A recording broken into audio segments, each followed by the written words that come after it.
anzeni kikamati pia ndani ya wizara kwa kushirikiana pia na uongozi wa wilaya na mkoa kuanza kupitia upya yale malengo tuliojiwekea ya kukamilisha mradi huu. Tuangalie upya fursa nyingi ambazo zinaweza zikanufaisha Watanzania wa eneo hili na Watanzania wa maeneo mengine.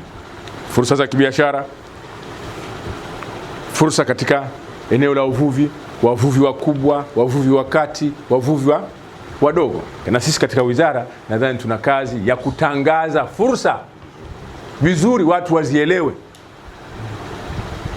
Fursa za ajira wazielewe.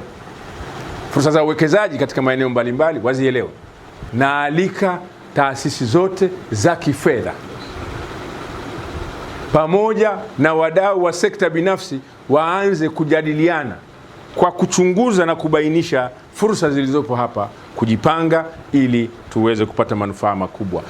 Jipangeni kuonyesha kwamba tuko tayari